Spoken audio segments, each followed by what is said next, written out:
Venís. Pará, que estoy viendo las redes, pará. El próximo 10 de diciembre de 2023 es el día exacto en que cumplamos 40 años de democracia.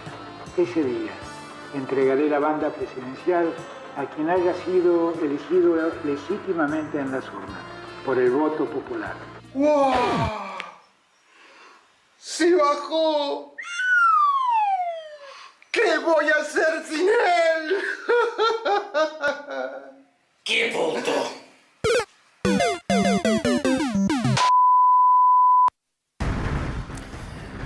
Bienvenidos, bienvenidas, buenas noches. Gracias por sintonizar Brotes Verdes como cada lunes aquí en la pantalla de C5N. Hoy, para interpretar juntos este verdadero caos en el que se ha convertido la política y también la economía argentina, nos vamos a dar un lujo. En un ratito vamos a hablar con Eduardo Fidanza, uno de los investigadores, analistas políticos, pionero del análisis político en base a encuestas y sondeos de opinión. Un tipo que hace mucho tiempo vengo citando y tengo ganas de presentar y compartir con ustedes su pensamiento. Y vamos a hablar también, hoy que tocó el dólar blue un nuevo récord, hoy que se siguió hablando de la dolarización por las propuestas que siguen arbolando la extrema derecha, vamos a hablar con alguien a quien le tocó dirigir una economía dolarizada. Vamos a hablar con el exministro coordinador del gobierno de Rafael Correa, con Andrés Arauz, que además fue candidato a presidente en las últimas elecciones ecuatorianas, fue el más votado en la primera vuelta, pero derrotado en la segunda por el actual mandatario, el derechista Guillermo Lasso. En instantes vamos a compartir estas dos entrevistas que, repito, me parece guardan especial interés, revisten importancia para nosotros en este momento de la economía y de la política argentina. Pero, claro, les decía que hoy el mercado cerró con otro récord, no solamente en el dólar blue, en el ilegal, en el billete efectivo, sino también en los paralelos financieros. Y esto tiene especial impacto en los precios, que, bueno, es obviamente la principal preocupación de toda la sociedad con una inflación por encima del 100%. También es la principal preocupación de quien ahora emerge como el dueño de todo el poder, al menos en la gestión del Frente de Todos. Digo en la gestión porque claramente la figura de más peso es Cristina Fernández de Kirchner. Hay mucha expectativa en lo que vaya a decir este jueves Cristina, en un acto en el que va a reaparecer ni más ni menos que en el Teatro Argentino de La Plata, donde presentó su propia candidatura a presidenta en 2007. Sobre esto en un ratito nos va a estar hablando Lucía Isikoff. ¿Cómo está la relación entre Massa y Cristina?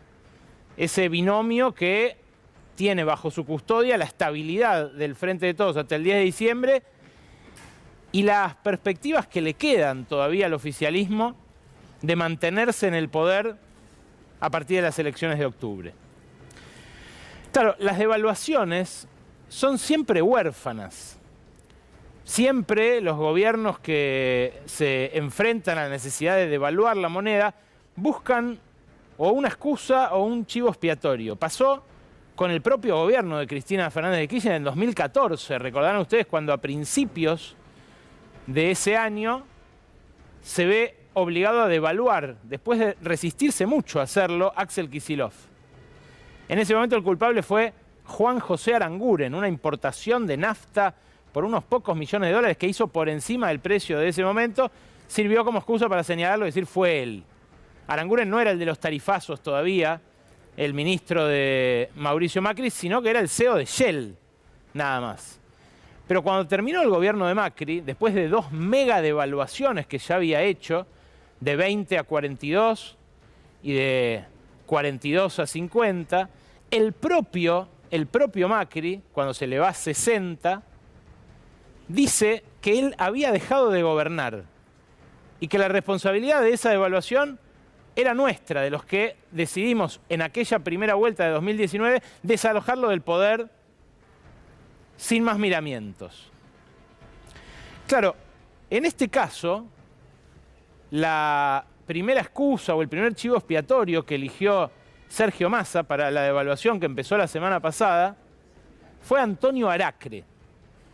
Antonio Aracre fue eyectado in limine después de 2 días de versiones de que podía reemplazarlo al mismísimo Massa y de un almuerzo con el presidente donde le presentó una serie de ideas con las cuales Massa no estaba de acuerdo. Ese almuerzo, después, lo terminó poniendo incluso entre los sospechosos al propio presidente, de quien en el Ministerio de Economía decían, no sabemos si también divulgó la posibilidad de que Aracre lo reemplace a Massa. Esa relación está muy mal, ¿no? Basta ver los retweets que hace Malena Galmarini respecto de cuándo termina el gobierno. Ha dicho la semana pasada, después lo retiró, esta reproducción, que Massa no se va porque el final es cuando se vaya Massa. Y claro, en el medio apareció también un actor del sector privado, una sociedad de bolsa, Max Capital, una sociedad de bolsa mediana, a la cual desde el Palacio de Hacienda también acusaron de desestabilizar la gestión por haber difundido un informe que decía el lunes devalúan. Es muy curioso porque esto que hacen muchas veces con poca idoneidad y con bastante de torpeza algunos operadores del mercado financiero, es lo que hacía Gabriel Rubinstein hasta hace menos de un año. El actual viceministro de Economía ni siquiera se gastaba en escribirlo. Difundía un audio de WhatsApp entre los afiliados a su servicio de información privilegiada y a quienes le compraban los informes a su consultora económica. En ellos ha dicho que se venía una devaluación, que se venía un salto discreto del tipo de cambio. Son cosas que se dicen en algunos casos con mala intención y en otros no. Claro, ayer domingo sorprendió por la mañana Sergio Chodos con una definición adicional, un señalamiento contra 3 economistas del macrismo, que en el caso de ellos sí tienen importante responsabilidad en lo que nos pasa hoy, porque fueron, en el caso de Guido Sandleris, uno de los que llevó adelante el acercamiento con el Fondo Monetario para contraer la deuda monstruosa que hoy está poniendo contra la pared a las cuentas externas argentinas, pero que, bueno, según Chodos, llevaron al extremo de la antipatria sus gestiones para que el fondo no haga el desembolso que Sergio Massa desesperadamente está tratando de obtener. Estos 3 personajes, Hernán Lacunza, Guido Sandleris y Luciano Laspina, algunos apuntaron su mirada a Alfonso Prat-Gay, pero a los primeros a los que señaló sin nombrarlo, casi inequívocamente Chodos fue a ellos. Son, como les decía, corresponsables de la situación en la que estamos, pero seguro que no de la aceleración cambiaria de estas últimas 7, 8 jornadas. En estas últimas 7, 8 jornadas, la novedad que sí se produjo fue la negociación que llevó adelante Sergio Massa con el Fondo Monetario para que adelanten los giros previstos para todo este año, ahora, antes de junio. Es la bala de plata que le queda al ministro de Economía y no tiene otra. Después de lo que generó la sequía, el agujero que generó la sequía en el balance de pagos argentino. Claro, no hay forma de reemplazar esos casi 19.000, 20.000 millones de dólares si no es con fondos frescos de algún lado.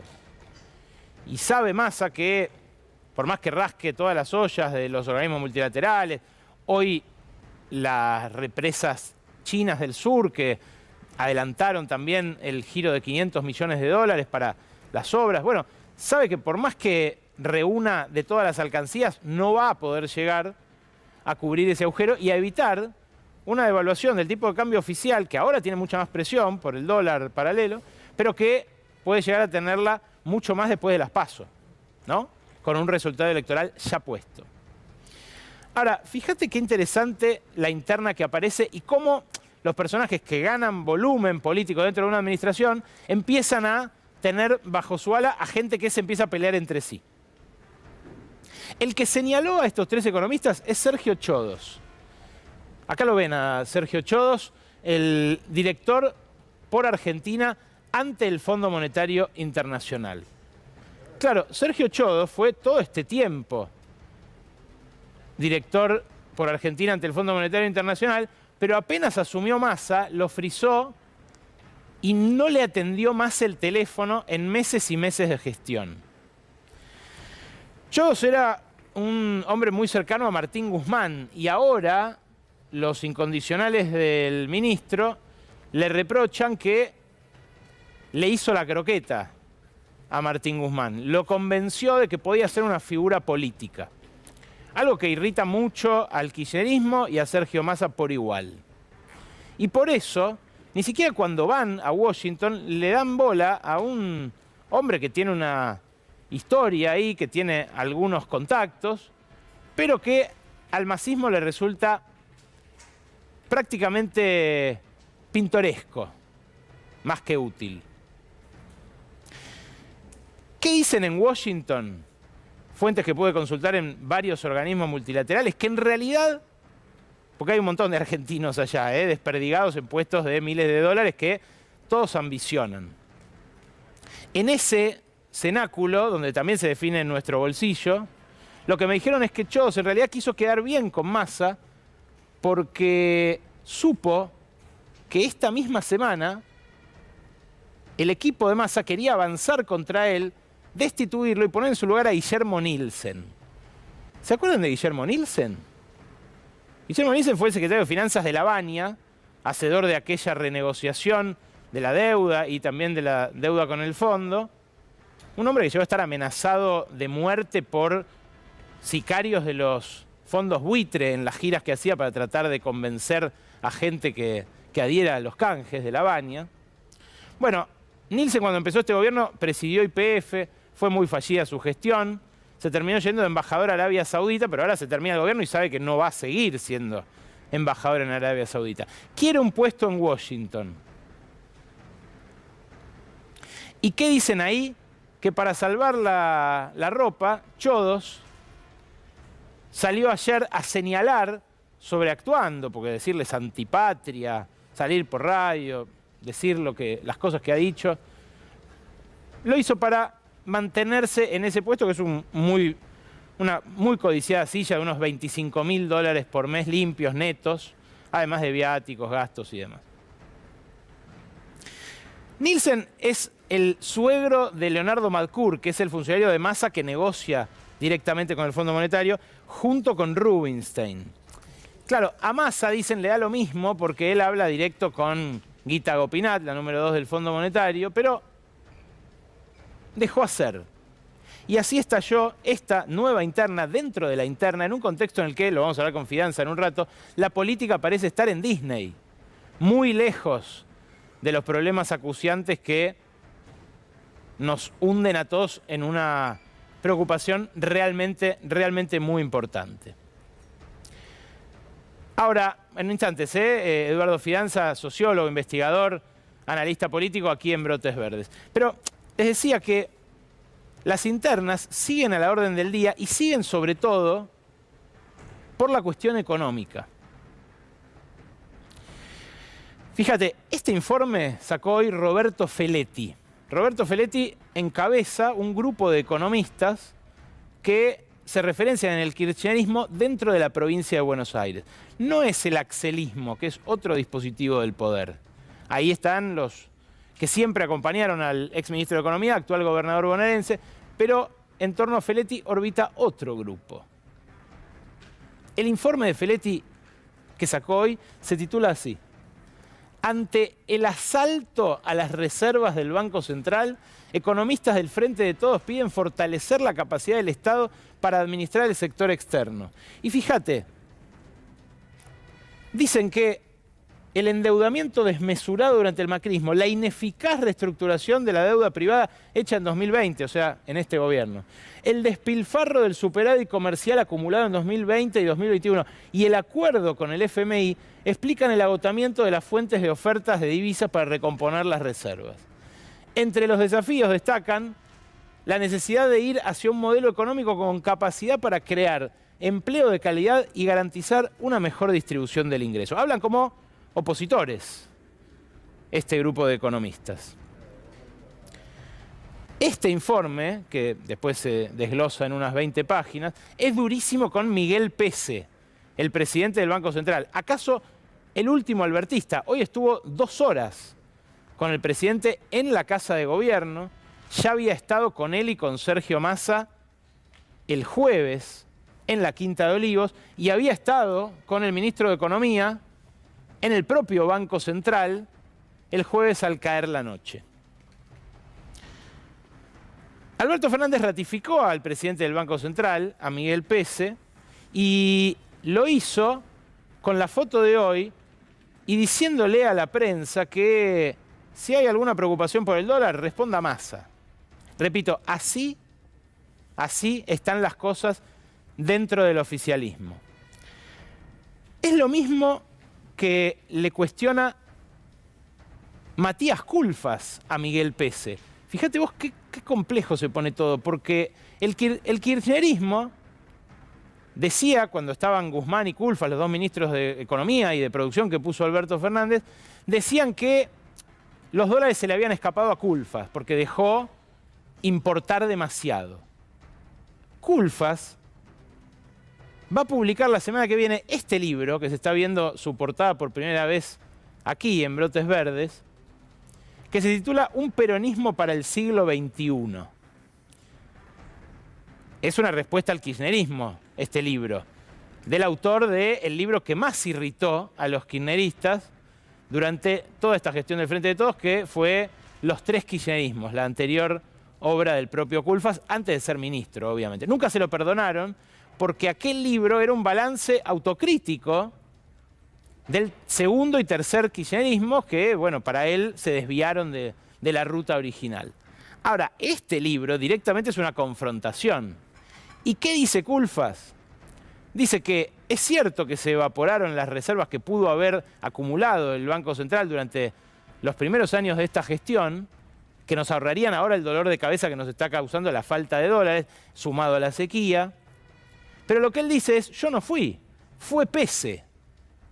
¿Por qué? Porque Pese permitió que las empresas pagaran sus deudas en dólares con el exterior al precio oficial, o sea, hoy a 220 mangos, cuando a ninguno de nosotros nos vende ni por las tapas el Banco Central dólares a 220 mangos, y mucho menos en esa cantidad. Pese se defiende con este gráfico. Lo que dice Pese es que la deuda, esto es el stock de la deuda externa de las empresas, según el balance cambiario que publica el propio Banco Central. Lo que dice Pese es que la deuda de las empresas, que se fue reduciendo entre el año 2001 y el año 2014, aumentó violentamente durante el macrismo, aumentó ese 85%, y después se fue reduciendo paulatinamente. Él dice, no es que le permitía a las empresas pagar de golpe toda la deuda que contrajeron con el macrismo, pero yo no los puedo empujar al default. Claro, Culfas le dice, le diste 1.000 millones por mes a las empresas para que paguen deudas con el exterior. Pese replica en esta discusión imaginaria que dan a través de siempre interpósitas personas. Bueno, YPF se llevó 500 millones. Solamente este año, solamente en 2023. ¿Quién maneja YPF? El kirchnerismo. AISA se llevó 200 millones, también para pagar deudas con el exterior. ¿Quién maneja AISA? Malena Galmarini, la esposa del ministro de Economía. El propio Kicillof, para la provincia de Buenos Aires, para pagar deudas que contrajo Vidal en dólares, se llevó 200 millones de dólares. Entonces dice Pese, si YPF se lleva dólares todos los meses, las provincias se llevan dólares todos los meses, y AISA se lleva dólares todos los meses, ¿qué tengo que hacer? ¿Los tengo que empujar al default? ¿Tengo que empujar al default a las empresas que están en las mismas condiciones que estas? Bueno, así de disputado está el manejo del activo estratégico más importante y más escaso que tiene hoy la economía argentina, que son los dólares. En el mundo de los pesos, se dan situaciones de lo más disparatadas. Hoy, con el dato de que el dólar blue superó los 460 dólares, se dio una especie de festival de ruptura de contratos. Claro, no solamente el mercado de inmuebles está en dólares, hay muchos otros que de a poquito se fueron dolarizando informalmente a caballo de una inflación desbocada. Por ejemplo, hoy una persona recibió el llamado de alguien que ya le había comprometido la entrega de un cargamento de bebidas para un evento este fin de semana que viene y le dijo, ese precio que pactamos la semana pasada no existe más. ¿Por qué? ¿No viste el dólar, hermano? Otra persona tenía arreglado ya dejarle su computadora a un técnico para que le repare la pantalla de la laptop. El técnico hoy, al cierre del mercado, le dijo, mirá, ese precio que te dije la semana pasada no es más. ¿Cómo que no? ¿Y no viste el dólar? Con los corralones pasó lo mismo. Los corralones suspendieron entregas de materiales que ya tenían, en algunos casos, pagadas la semana pasada. Ahí se cortó completamente la cadena de pagos. Y no sabía si contarlo esto, pero las drogas ilegales en Argentina cotizan en dólares. Hasta ahora era una cotización indirectamente dolarizada.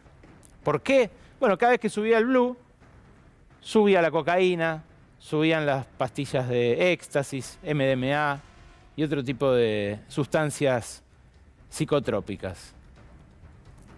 Hoy, algunos dealers mandaron mensajes a sus habituales clientes diciéndoles que directamente la cotización pasa a estar en dólares y que se puede pagar en pesos. Eso sí, al tipo de cambio blue del día. Son rasgos de una dolarización que, insisto, avanzó mucho, que es todavía un rasgo idiosincrático, no formal, no legal, y que un sector de la ultraderecha quiere plasmar en una ley, o sea, quiere que renuncie directamente la Argentina a su moneda. De esto vamos a hablar en un rato con Andrés Arauz, el exministro de Economía de Ecuador. Pero, claro, lo que está detrás es la inflación. Fíjate este gráfico. Esta es la media móvil de las últimas 4 semanas de la inflación semanal que mide LSG, una consultora que hace sobre alimentos y bebidas en los supermercados la misma medición todas las semanas. La última le da 6,8%, que se acerca peligrosamente al 7,7% que marcó la inflación del mes pasado. Pero claro, si vos mirás el efecto avalancha que esto genera, te da todavía peor, porque mirá la medición semanal. Semana por semana. Esto es la media móvil de las últimas 4. Y ahí ya ves, este pico anterior es el de octubre. Cuando Massa lo logra aplacar, octubre, noviembre, se siente presidente y dice, la voy a bajar ahí, al 3 y pico para abril. Vuelve a subir y termina ahí. Ahora, fíjate en la semanal, cómo le dio en estas últimas 3 semanas, porque es impactante. No había pasado esto de tener 3 semanas seguidas arriba y francamente arriba del 2% desde la eyección de Martín Guzmán. Las últimas 3 semanas le dieron a LSG 2,3%, 2,9% y 2,5%. Y ahí lo que se ve también es la frecuencia de los aumentos. Porque hay negocios que actualizan sus listas de precios 2 veces por mes. Y algunos que ya lo habían hecho 2 veces este mes, ahora, con el récord del blue, vuelven a hacerlo. Los bancos tienen un problema adicional, que es qué hacer con los pesos que la gente ya no quiere. Los billetes de 100 pesos, ellos están obligados a cargarlos en los cajeros automáticos, pero les complican la vida de 1000 maneras. Entonces, como además la gente por cajero físico tampoco los quiere, lo que empiezan a hacer es a dárselos al Banco Central para que los destruya. Porque custodiarlos es un costo. Mirá, 1 millón de pesos más o menos es así. De alto del piso hasta acá, fajos, en billetes de 100, 1,30 mide más o menos. 1 millón de pesos. Eso llena muy fácilmente una bóveda, ¿no? Llena muy fácilmente un departamento, ¿no? ¿Sabés qué están haciendo los bancos? Me contaba el otro día un banquero. Abren tesoros especialmente para mantener a resguardo los billetes que el Banco Central no da abasto a destruir, porque ya están deteriorados, húmedos, porque ya no dan para los cajeros automáticos justamente por el uso que tienen. Y como el central no da abasto a destruirlos, los guardan en algo que llaman sarcófagos. Son tesoros que, por la regulación del Banco Central, tienen que estar custodiados, tienen que estar con videovigilancia, gente de vigilancia alrededor y demás, pero que los llenan de billetes de 100 pesos y los cierran y no los vuelven a abrir. Por eso le llaman sarcófagos, porque entierran pesos. Parece, ayer lo hablaba con una doctora en economía, con mi amiga Mercedes de Alessandro, y me decía, es el sueño de Keynes. Bueno, el sueño o la pesadilla. En este contexto, el torniquete que quiere poner Massa para que esto deje de ocurrir, tiene un solo nombre, Joe Biden. Estados Unidos es el que puede destrabar, por el peso que tiene en el directorio del Fondo Monetario Internacional, el adelanto de todo el desembolso, el front loading, como le dicen allá en el Fondo Monetario, de todos los desembolsos de este 2023 a junio. Esos serían unos 4.000 millones de dólares que ya esperaba que liberen en junio Massa, sumados a unos 6.000 millones de dólares que hay hasta fin de año. Serían en total los 10.000 que necesita para estabilizar el barco. El puente, como le dicen en el Ministerio de Economía. Ahora, ¿tiene chances de obtener esto Sergio Massa? Bueno, tiene chances.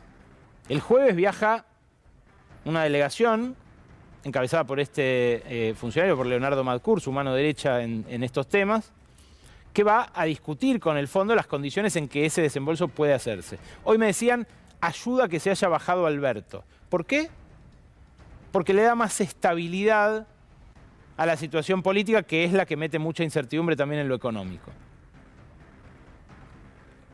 En el mismo momento en que ellos van a estar viajando, Cristina va a hablar el jueves y se ilusiona el masismo con que termine la vice de bendecir la candidatura de Sergio Massa como el único contendiente por el oficialismo para la presidencia en octubre y en agosto, antes en las PASO. ¿Qué pide a cambio Estados Unidos? Porque Massa no quiere ir a las PASO y quiere ese puente de dólares. Estados Unidos a cambio pide alineamiento geopolítico y provisión de materias primas. Hoy la obsesión de la administración Biden es el litio. Y el litio en Argentina abunda y mucho. Y mucho. El viernes de la semana pasada fue noticia Chile, que es hoy un productor de litio más importante que Argentina. Gabriel Boric, el presidente chileno, anunció la nacionalización de este recurso estratégico. No lo dijo con esas palabras, para no chocar con el Congreso, para no chocar con una derecha que allí también se mantiene acechante, pero lo dijo así, escucha. El Estado participará en todo el ciclo productivo de este mineral, creando para ello una empresa nacional del litio. Vamos a promover no solamente la extracción, no solamente la preservación, sino también la generación de productos de litio con valor agregado. Así, la innovación científica y tecnológica asociada a esta tarea nos permitirá avanzar hacia un desarrollo que sea duradero, de mayor complejidad y de mayor diversidad. Y esto implica hacer un esfuerzo adicional para no solo extraer materia prima, sino convertirla en nuevos productos de alto valor tecnológico.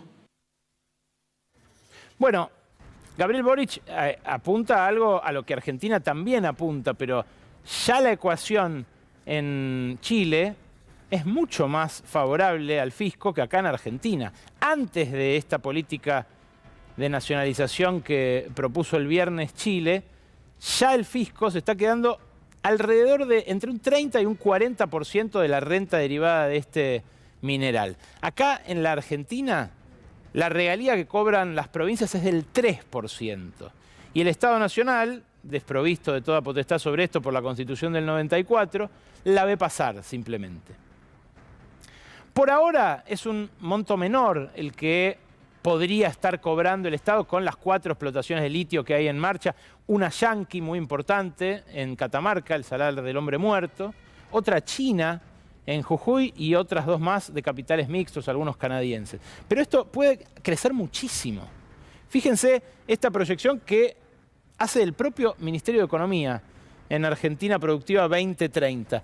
Chile, Australia, China y Argentina, las producciones son la de 2010 en gris, la de 2020 en amarillo y la de 2030 proyectada en verde para la Argentina. ¿Qué dice el propio Sergio Massa? Que lo podemos superar, tanto a Australia como a Chile, como a China, para 2030. Claro, Estados Unidos sabe eso, sabe que puede escalar esta producción. Y lo que le interesa es que empresas norteamericanas sean las encargadas de extraer el litio acá y le garanticen la provisión a los autos eléctricos que se hacen en Estados Unidos, que además ahora están siendo fuertemente subsidiados por la ley de reducción de la inflación de Joe Biden, que beneficia solamente a los autos que se nutren de litio de países que tienen buena relación con Estados Unidos. La tienen atada toda. Es maravilloso. Claro, si uno no tiene un tratado de libre comercio con Estados Unidos, tiene que pedir figurar entre los países cuyo litio pueden usar los autos que ahora van a comprar más baratos, los norteamericanos, por esta ley de reducción de la inflación. Y eso es lo que quiere Massa. Claro, a cambio hay que no nacionalizar el litio, como hizo Chile. El problema es que uno renuncia a la perspectiva que decía Gabriel Boric recién, de industrializarlo localmente también, o por lo menos de intentarlo. Claro, esta producción que está aumentando y que efectivamente le puede traer al país divisas en lo inmediato, en algunos casos no es del todo bien liquidada por las compañías. Y ahí tuvo algún inconveniente Livent, la compañía estadounidense que actúa en Catamarca. Le han hecho alguna investigación, algún recurso administrativo, porque en algunos casos se olvidó de declarar en sus declaraciones juradas todo el litio que se llevaba, o por lo menos de pagar esas regalías magras por todo el litio que se estaba llevando en bruto para las baterías de Elon Musk, de Tesla y de GM, entre otros fabricantes norteamericanos. Alberto Fernández se despidió de su sueño reeleccionista con un video de unos 7 minutos en los cuales repasa parte de los logros de su gestión. Entre ellos, por ejemplo, una buena gestión de la pandemia. En un momento se jacta de algo, de esto. Está claro que no logramos todo lo que nos propusimos. Nos duelen las familias en condición de pobreza, nos duelen los bajos ingresos, nos duelen los proyectos y sueños que no pudieron concretarse. Pero a pesar de tantas dificultades tengo una certeza. No tomé una sola medida en contra de nuestro pueblo. Quizás para reelegir o para aspirar a la reelección, no solamente hacía falta no tomar medidas en contra del pueblo, sino también tomar alguna a favor. Por eso, en un ratito lo va a contar acá Gabriela Vulcano, hoy, por ejemplo, la izquierda recibió una encuesta que la da segunda en Jujuy, ahí donde se saca el litio. Segunda, después del oficialismo de Gerardo Morales, que se sabe gobierna a sangre y fuego, metiendo presos a los opositores. Claro, esa izquierda es otra expresión del descontento, igual que Javier Milei, solo que Javier Milei tiene mucha más prensa. Esa fuga de votos por izquierda preocupa más al kirchnerismo que la de Milei, porque la de Milei, especulan, es una fuga de votos macristas, que al revés los beneficia a los integrantes del Frente de Todos. Por eso, Juan Grabois promociona tanto su candidatura, lo ha hecho aquí, y por eso confronta con Massa, aunque no siempre esa confrontación esconde un divorcio total, sino que puede llegar a ser una complementariedad para evitar fuga, para blindar por izquierda un programa, no digo dictado, pero por lo menos coescrito con el Fondo Monetario Internacional.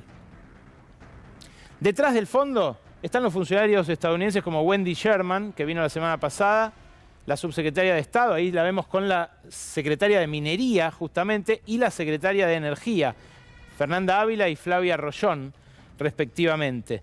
Y fue después de la visita que hizo por segunda vez en un año la general Laura Richardson, la encargada del Comando Sur del Pentágono, que dicen los que la recibieron en privado, esta vez fue bastante más cortés para tratar de enmendar lo que hizo la vez pasada, que vino y dijo, qué bueno el litio que tienen acá, el gas, el agua, la biodiversidad del Amazonas, como si dispusiera de todos los recursos naturales de Sudamérica para el interés de los norteamericanos. Fue muy comentado ese fragmento donde ella habla del interés estratégico de Estados Unidos sobre esos recursos que no le pertenecen, pero que a veces parece olvidarlo.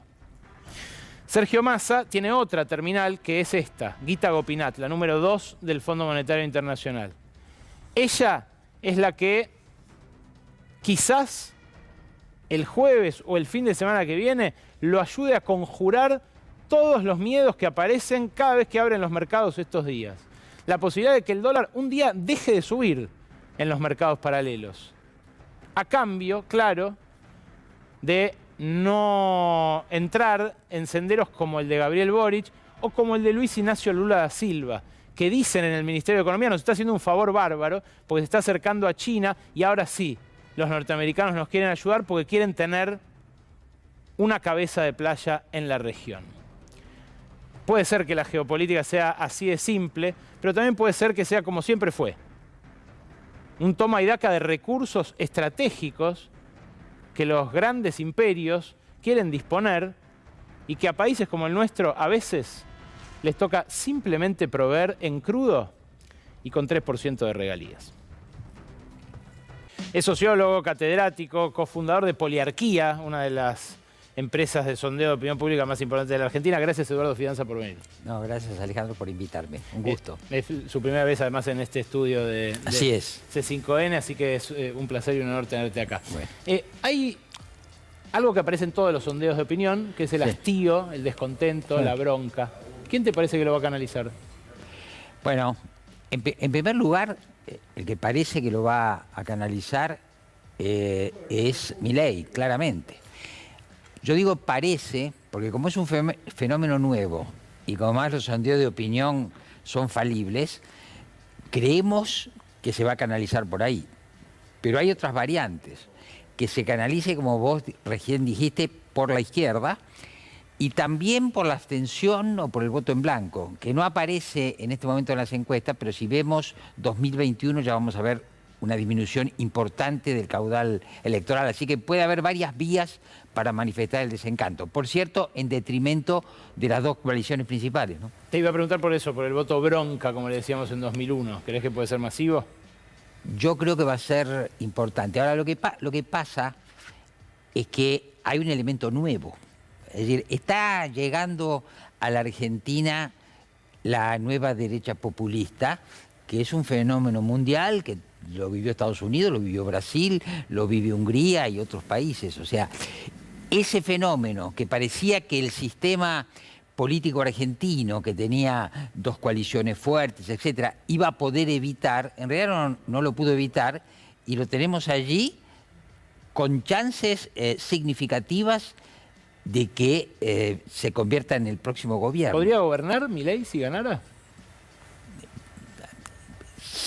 Si entrara, digamos así, acá hay un tema importante que hay que decir. Existe la democracia, existe la sociedad, existen las corporaciones. El planteo de Milei a priori es un planteo confrontativo.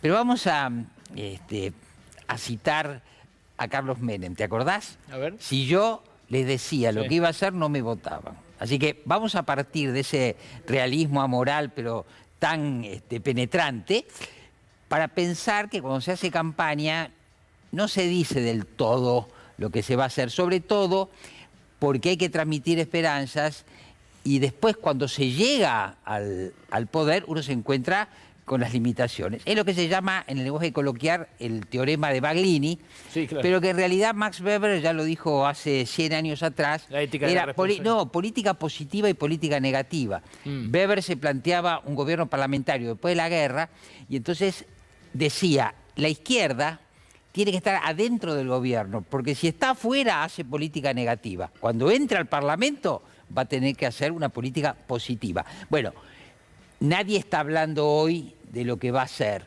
Ahora, hay que, sin embargo, distinguir, porque en Milei no hay solo un tema de gobernar, sino de impugnar moralmente la cultura democrática. Y esto me parece que es un punto importante. Por eso lo planteas desde el punto de vista de una revolución cultural, si vos querés. Que esto se emparenta desde Mao hasta Gramsci, hasta esta derecha, que antes que un programa económico trae bajo el brazo una nueva formulación sobre la sociedad. Vos fíjate que el reemplazo del Estado es por los precios como principio regulador. Por eso todo se mercantiliza en ese planteo. Pero atención, sin embargo, Milei surge de las carencias de este propio sistema. Yo decía la otra vez en una columna que creo que vos citaste, lo decía de una manera irónica, dice, llegan al poder los libertarios, entonces constatan que no hay reservas en el Banco Central, que el Banco Central no puede regular la actividad financiera y que emite unos papelitos que no sirven para nada. Entonces digo, bueno, no lo incendiemos, lo cerramos. Bueno, hay unas condiciones que se han creado que hacen viable este tipo de discurso. Y esto es algo que sucede acá y ha sucedido en otros países. Vos hablás de microestallidos como forma de canalizar esta bronca, que cada vez es más seguido, que la gente va y rompe algo, corta una avenida, le pega a un ministro. ¿Crees que va a haber más? Yo creo que sí, que es una forma de procesar la frustración y el sentimiento de que hay una clase que tiene los privilegios y los que están abajo no están recibiendo más que frustraciones. Ahora, la idea de los microestallidos surge de tratar de responder a la pregunta que se nos hace a nosotros, pero también se le hace a los periodistas. En la Argentina, ¿por qué no hay estallidos sociales? Recién veíamos Chile. Bueno, en Chile en su momento hubo un gran estallido social. En otros países también. Bueno, acá no ha habido, y yo creo que está bueno que no los haya, pero sí vamos encontrando estos microestallidos. Y te agrego algo más, no solamente eso, sino cuando el poder político, el poder económico, entra en contacto con una sociedad frustrada, degradada, embrutecida.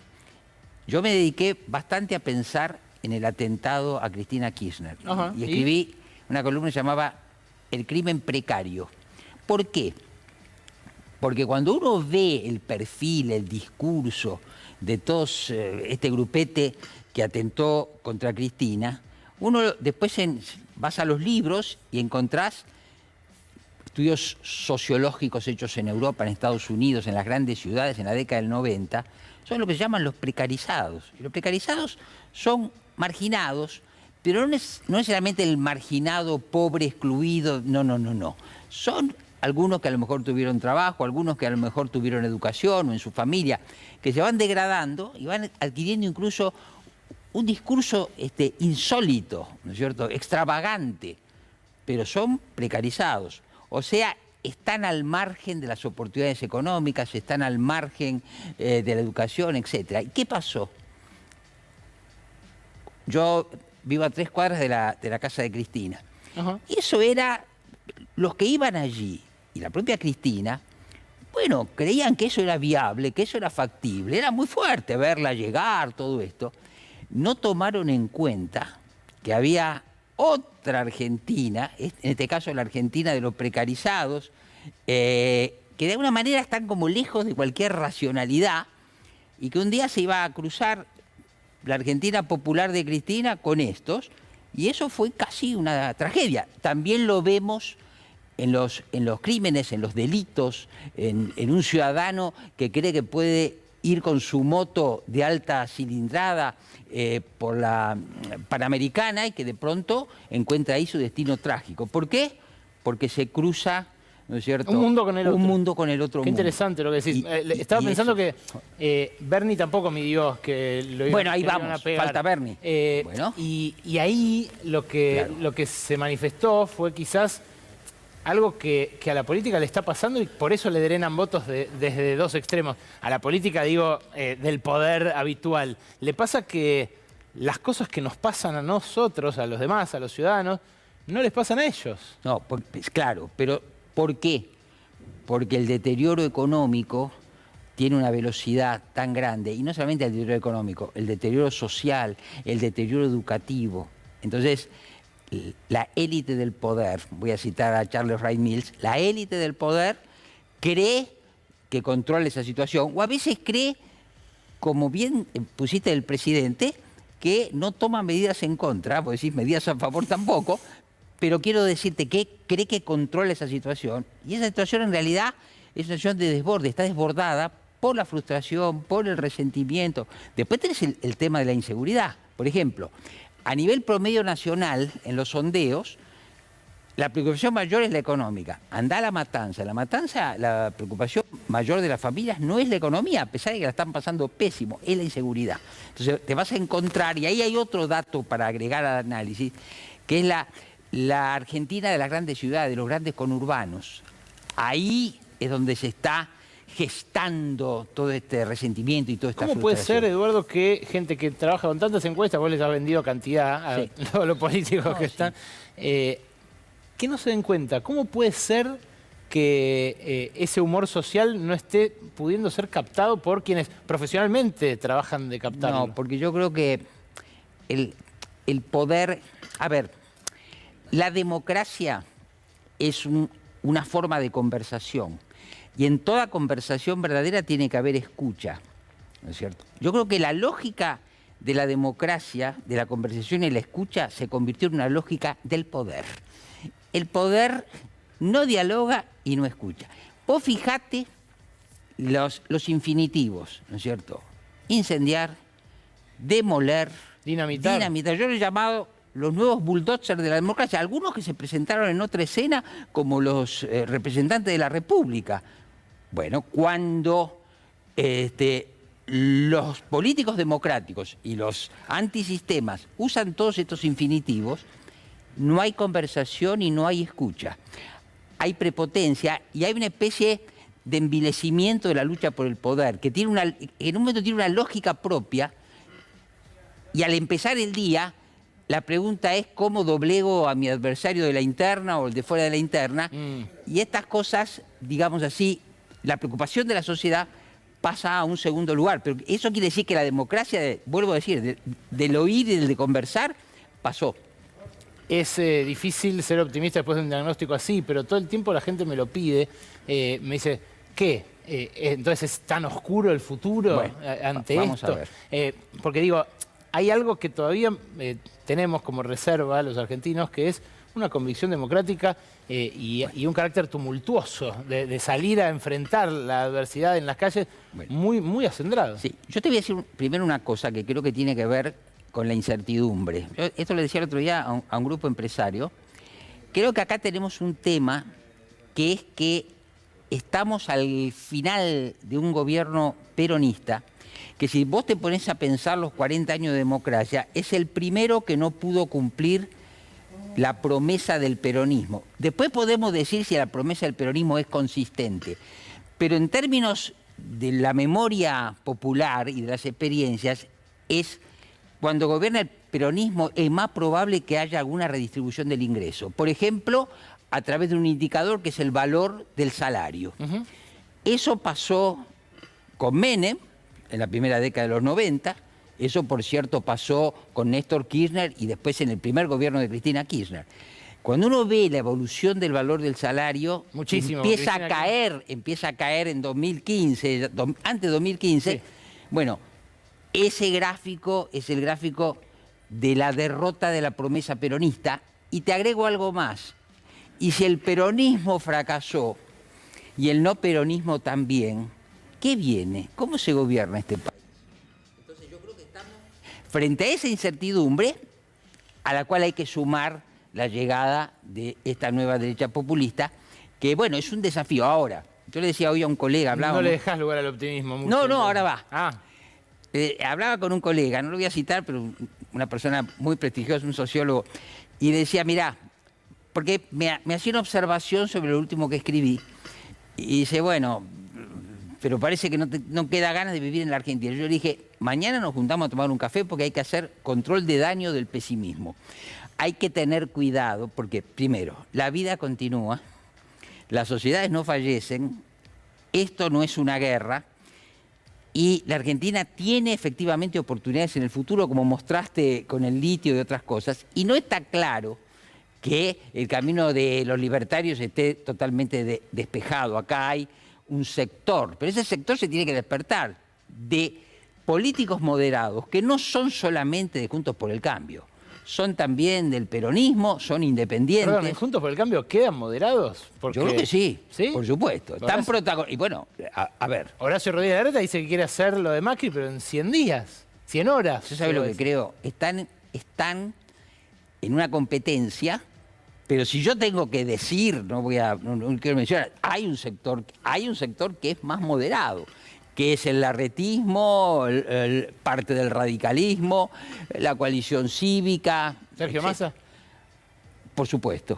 Lo que pasa, que Massa enfrenta una situación tal que si Massa tuviera chances de alcanzar la presidencia, yo no lo descarto, tenemos que quemar todos los libros que tenemos, ¿no es cierto? ¿Por qué? Y bueno, porque con 120% de inflación proyectada, con los niveles de pobreza que tenemos, con la caída del valor del salario, junto con la inflación, no hay manera de pronosticar eso. Nosotros lo tenemos bastante medido con nuestras series de 20 años de opinión pública. Nuestro índice general de opinión pública está en el lugar donde el que gobierna pierde la siguiente elección. Por ahí nos equivocamos. Bueno, habrá que ver. Eduardo, gracias por venir a Brotes Verdes. Gracias a vos. Quédense ustedes que tenemos mucho más Brotes Verdes hasta las 12:30 de la noche.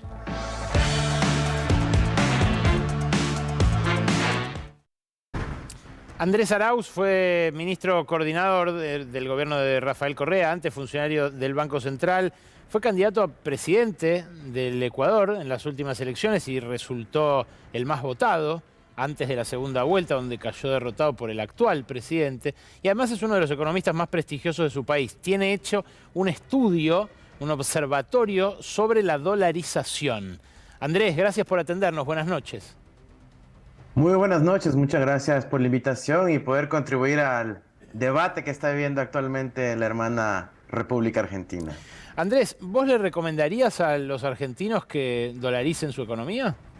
De ninguna manera, de ninguna manera. Hay que preservar los márgenes de soberanía mientras se los tienen. El Ecuador tuvo que dolarizarse justamente por una fuga de capitales, un salvataje bancario crítico que fue armado por los propios banqueros, que le dejó sin divisas al Ecuador, y la dolarización fue una consecuencia de todo aquello. Así que mientras se pueda preservar la soberanía monetaria, los márgenes de política pública, hay que hacerlo. Evidentemente también hay que luchar contra la inflación y para eso hay todo un arsenal de instrumentos dentro del margen de la propia moneda, pero también dentro de los otros marcos de la economía. Eso es lo que te iba a preguntar, porque acá la inflación supera el 100% anual y allá en Ecuador la dolarización la enterró para siempre, de modo inmediato. Primero hubo un fogonazo inflacionario y después se estabilizó. ¿Cómo fue su experiencia? Miren, en el Ecuador tuvimos 3 dolarizaciones. La primera que se dio justamente con la liberalización cambiaria del año 1993, en donde unos pocos privilegiados que supieron que había la política de liberalización cambiaria se dolarizaron inmediatamente y empezó a armarse una economía offshore que vivía por fuera de la lógica interna. Una segunda dolarización para los amigos del entonces presidente Maguad, para los amigos del entonces superministro de Economía Guillermo Lasso, que sabían que se iba a tomar la decisión y que pudieron obtener dólares a una tasa mucho más conveniente. Y finalmente la dolarización para el pueblo, que fue luego de un corralito que vivimos en el Ecuador, que le llamamos el feriado bancario, y que licuó los ahorros de los ecuatorianos. Yo he escuchado el debate en Argentina y tienen toda la razón quienes están advirtiendo que una dolarización con el modelo que, por ejemplo, se adoptó en el Ecuador, implicaría la adopción del dólar, pero a una tasa de más o menos 10.000 pesos por dólar. Así como en el Ecuador, cuando se hablaba de la dolarización, estábamos más o menos cotizando a 5.000 sucres por dólar. Cuando se dolarizó el país, se terminó pagando 25.000 sucres para obtener $1. Entonces se licuó el ahorro nacional, se licuó todo el fondo de pensiones público que teníamos de la seguridad social. Fue como comenzar desde cero el país. El primer año de inflación de la dolarización fue enorme porque no había nada que se vendía a menos de 25 centavos, 50 centavos o $1. Al principio hubo un pico inflacionario, entonces. Un pico inflacionario contundente al punto que la gente estaba muy asustada con los impactos de la dolarización. Los primeros 3, 4 años de la dolarización ecuatoriana fueron críticos. Muchos economistas de derecha y de todos los bandos decían la dolarización no se va a sostener. La única razón en esos primeros años por la cual sobrevivió la dolarización ecuatoriana es porque 1/6 de la población ecuatoriana tuvo que emigrar del país, fue expulsada de su propia patria, básicamente a Europa, a Estados Unidos. En ese entonces no necesitábamos visa para ir a Europa y las remesas llegaron que equivalían a más o menos el 10% del PIB, ¿no? Un poco menos que aquello, pero eso es lo que sostuvo en términos de la entrada de divisas de nuestro país y sostuvo la dolarización en su primera fase. Andrés, la gestión de la pandemia en Ecuador fue catastrófica. Hemos visto acá imágenes de ambulancias juntando cadáveres que las morgues no llegaban a recoger en las casas. Si no hubiera estado dolarizada la economía y hubieran podido, por ejemplo, emitir para atender la emergencia, para cuidar a las empresas, para darle un dinero al que dejó de facturar y demás, ¿crees que habría sido mejor?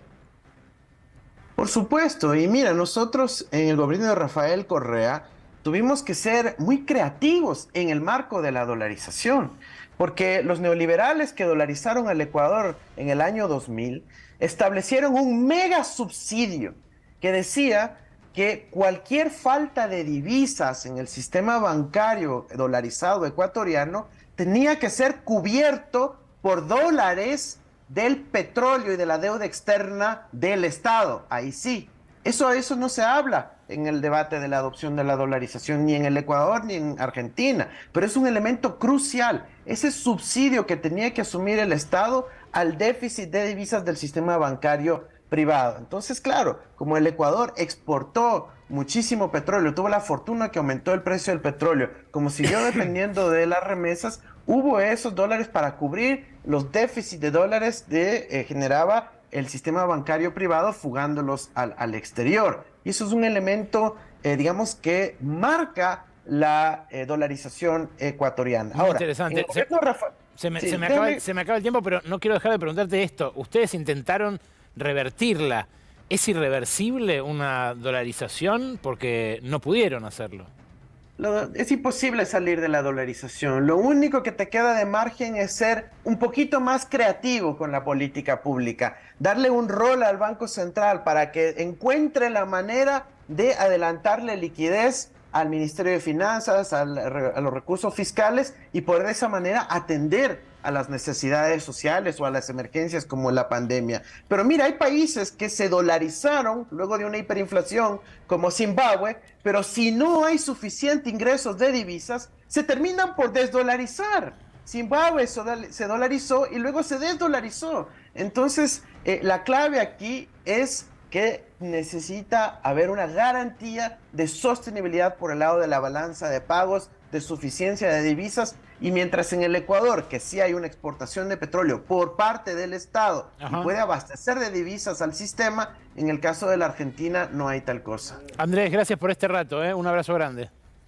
Un abrazo, gracias a ustedes. Qué testimonio valioso, ¿eh? El exministro coordinador de Rafael Correa, candidato a presidente, muy votado, 40% de los votos, diciendo las cosas que dijo sobre la dolarización. Vení, acompáñame que voy al encuentro de Lucía Isikoff, que tiene algunas claves para pensar la relación entre las dos personas hoy más importantes del oficialismo, ¿no? Buenas noches. ¿Qué tal, Ale? Buenas noches. Los protagonistas.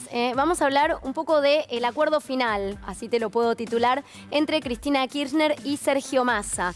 ¿Y por qué te digo el acuerdo final? Porque muchos dirigentes, también analistas, empiezan a ver que de esa relación, de cómo se canalice este acuerdo, pende el futuro del peronismo, o al menos el futuro cercano, qué va a pasar en este 2023. ¿Y por qué el acuerdo final? Porque muchos creen que también después de esta elección tal vez deje de haber acuerdos entre ambos. ¿Por qué? Porque hay miradas muy distintas, pero el acuerdo es ahora, es un acuerdo y una alianza táctica. Vamos a ver en qué está cada uno primero. Dale. El kirchnerismo hoy en día está mirando el modo en que pueda anular la idea de las primarias, anularlas en el sentido de llevar un candidato único. Y cuando hablas de candidato único, hay pocas chances de nombres que piensa justamente esa fuerza política para llevar adelante, como que puedan, aglutinar a toda la militancia. Perdón, básicamente son dos. Bueno, Estos dos, ¿no? O Axel Kicillof, que no te lo descartaría. Pero ahí vamos. La expectativa está puesta en lo que va a pasar este jueves. Este jueves, 27 de abril, reaparece Cristina Kirchner. Lo había dicho Máximo Kirchner y así lo confirma Cristina. Vas a ver por ahí un tuit de ella, donde hace la presentación de que va a estar en el Teatro Argentino de La Plata. ¿Por qué es importante, y vos lo mencionabas hace un rato, este lugar y esta fecha?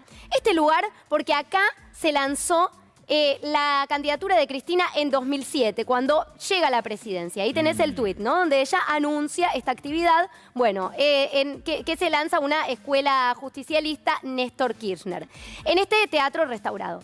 Te decía, importante por el lugar, importante por la fecha, porque es el aniversario número 20 de la elección que lleva Néstor Kirchner al poder. Ni más ni menos. Vos me decís, el kirchnerismo es una fuerza política donde la épica, la mística, si querés, de estas ocasiones, juega un papel fundamental. Así que, ¿qué se especula con esto? Bueno, que Cristina dé algún tipo de señal. Y ahí vamos al tema de las candidaturas.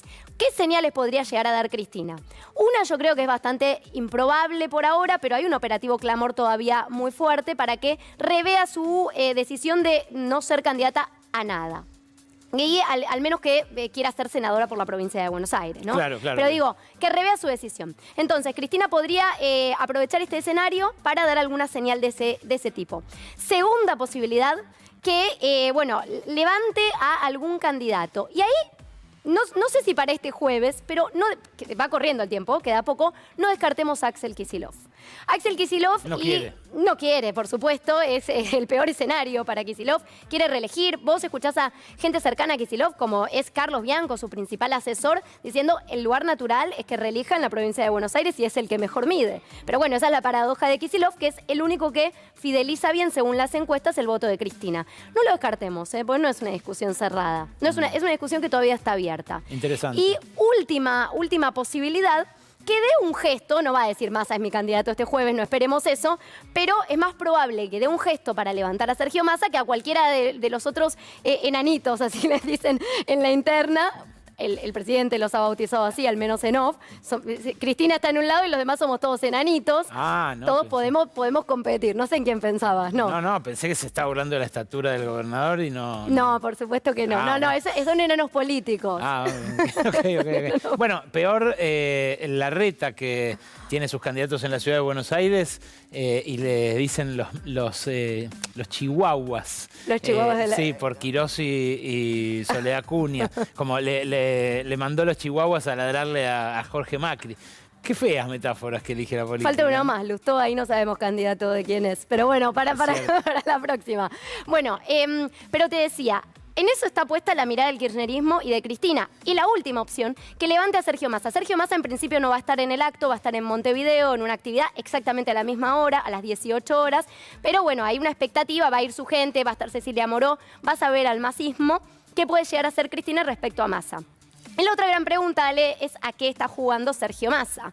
Un Sergio Massa que está, bueno, en medio de una tormenta, en un clima, para usar metáforas de otra gestión, si querés, piloteando la tormenta, en un clima muy complicado, pero que, bueno, podría ser la única chance tal vez del peronismo de una reelección porque tiene una fuerza propia y porque podría llegar a sumar en un contexto.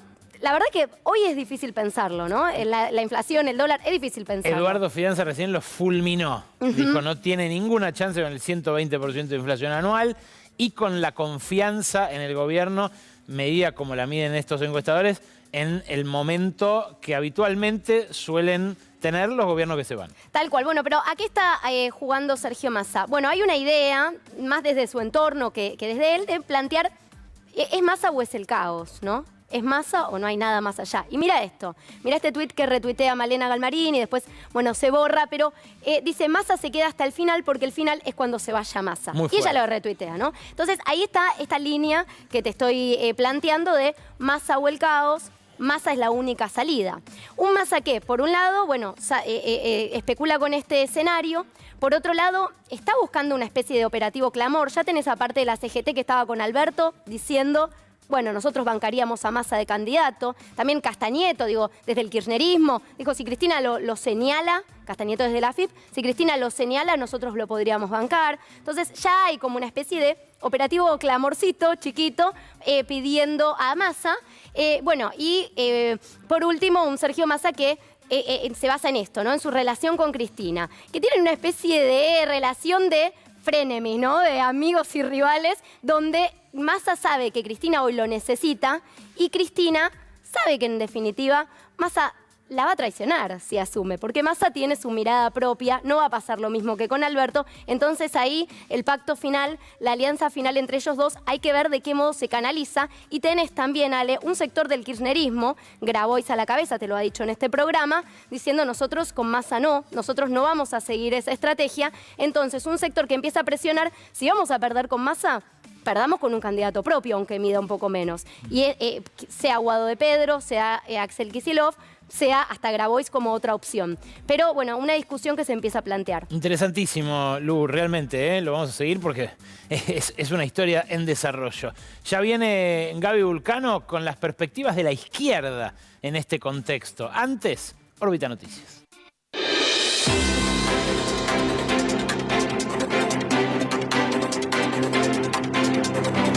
Buenas noches, esto es Órbita Noticias, un noticiero intergaláctico con el ojo puesto especialmente en el planeta Tierra. Vamos a las noticias. Hace un año que nuestro país preferido de la galaxia está orbitando en torno a una sola cosa. No es la inflación. No se trata de la deuda con el FMI. Tampoco es la pobreza, es algo mucho más pequeño. Te dije la otra vez cuando hice un documento que vos tenías la lapicera. Yo lo que te pido es que la uses. La uses con los que tienen que darle cosas al país. Lo más curioso de todo es que desde el momento en que la vicepresidenta mencionó la lapicera, esta parece haber desaparecido de las cartucheras de todo el país y nunca nadie más la encontró. El poder no pasa por ver quién tiene la lapicera, el poder pasa por ver quién tiene la capacidad de convencer. Claro, el presidente no tenía la lapicera, ni tampoco la capacidad de convencer. Por eso se bajó de la carrera presidencial, no sin antes dejar como herencia a todos los militantes una lapicera. Dije que volvíamos para ser mejores. Para ser mejores debemos democratizar nuestro espacio. Démosle la lapicera a cada militante. Como regalo es bastante amarrete. Una lapicera para todos los militantes supone sacar turno, usar la conciencia del momento indicado y dejarla con suficiente tinta para el que sigue. Y sobre todo, que el que la usa no tache lo que escribió el anterior. La virome siempre la han tenido los militantes y las militantes. El problema que tenemos hoy es que las viromes quieren escribir un nombre y el Poder Judicial saca el nombre que quieren escribir esas viromes para esta elección. Que nadie se pase de vivo acá. ¡Ah! Justo le regalaron la lapicera a los que ya tenían la virome. ¡Qué quilombo estilográfico, che! Pero, ¿cuántas lapiceras hay? Ese bastón de Mariscal hoy se transforma en la lapicera que va a implicar que cada compañero y compañera sea capaz de armar su lista de participación política. Pero entonces, insisto, ¿cuántas lapiceras hay? ¿Y dónde están? ¿Y para qué las quieren usar? Para responder a todas esas preguntas, estamos en comunicación vía satélite con Silvia Pen, la lapicera argentina. Silvia, buenas noches. Te saluda Hugo Neptuno. Buenas noches, Hugo. La verdad es que siento que estoy dibujada. No quiero cargar las tintas en nadie, pero estoy cansada de que hablen de mí. Claro, entiendo, Silvia. Te voy a molestar con una sola pregunta. Todo el mundo habla de vos, pero nadie sabe dónde estás. ¿Dónde estás? Me dejaron olvidada en un escritorio de la calle 19 en Washington, la vez que firmaron el acuerdo con el FMI. Ahora formo parte del lapicero de Cristalina Georgieva. Ah, entonces se le puede pedir a la directora del FMI que devuelva la lapicera, ¿no es cierto? ¡Que el FMI devuelva la lapicera! ¡Qué plato! Bueno, se cortó la comunicación. Nosotros nos despedimos con el pronóstico para la semana que viene. Si van a viajar a la Tierra, recuerden, el que más habla de la lapicera es el que seguro que no la tiene. Soy Hugo Neptuno y esto fue Órbita Noticias.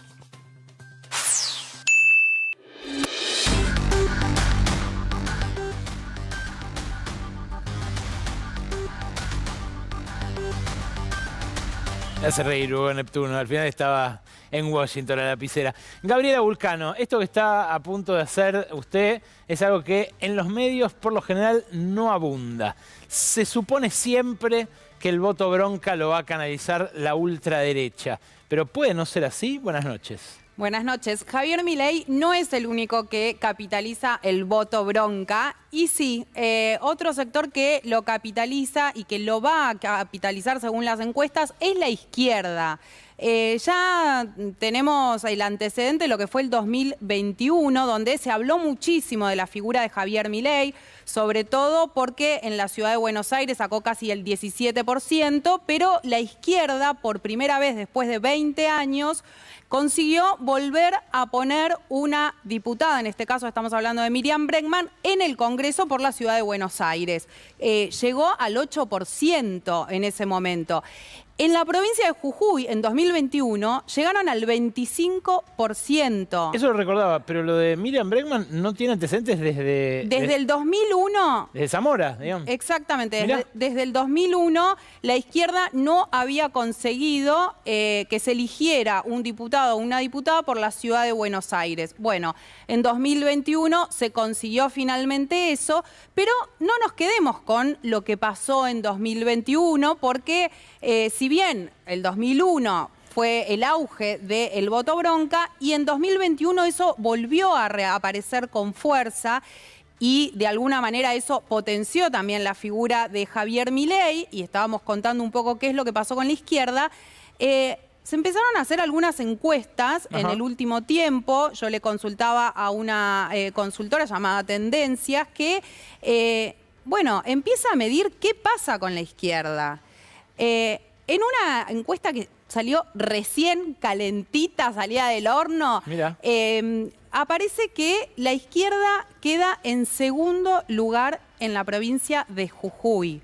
Se habla de si no me equivoco, 15,2%, y si se toma en cuenta el voto de los indecisos, ellos llega al 17,1%. Esto estamos hablando en la provincia de Jujuy. Y en una encuesta que se hizo en el mes pasado, bueno, acá la tenemos, aparecen algunos números de la intención de voto para la izquierda a nivel nacional.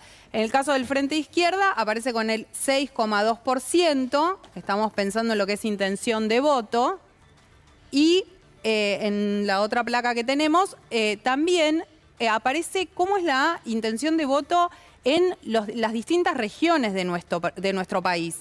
En el caso de el NOA, como veíamos antes, yo te contaba un poco qué es lo que está pasando en la provincia de Jujuy, es donde tiene una intención de voto bastante alta, del 8,7%, pero bueno, en la ciudad de Buenos Aires también ese número va al 7,1% y en la provincia de Buenos Aires al 7,5%. Mirá qué interesante lo del NOA con el sector de la ultraderecha, de los libertarianos, superando a Juntos, ¿no? Que es el fragmento en amarillo que tenés ahí. Así es.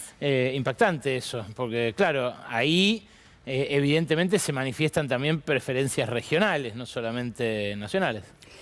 La pregunta es por qué siempre se plantea que solamente la derecha, o lo que se suele también decir como ultraderecha, es la que capitaliza el voto bronca, y hasta qué punto la izquierda puede capitalizar ese voto bronca. Le consultaba a distintos integrantes del FIT, también a algunos otros referentes de ese espacio, que lo que ellos plantean, o el análisis que hacen hasta el momento, es que por un lado tienen la posibilidad de sacarle votos a lo que es el kirchnerismo, el peronismo.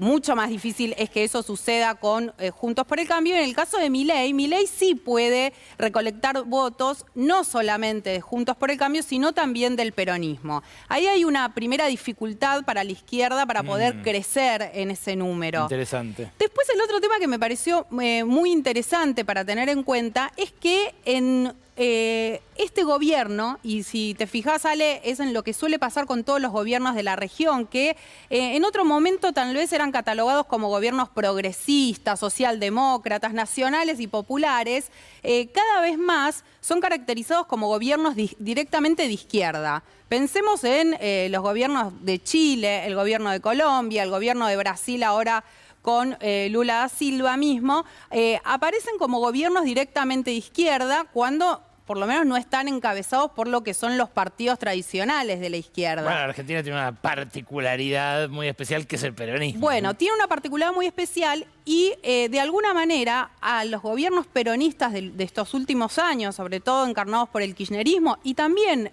con el de Alberto Fernández, se los piensa como gobiernos de izquierda.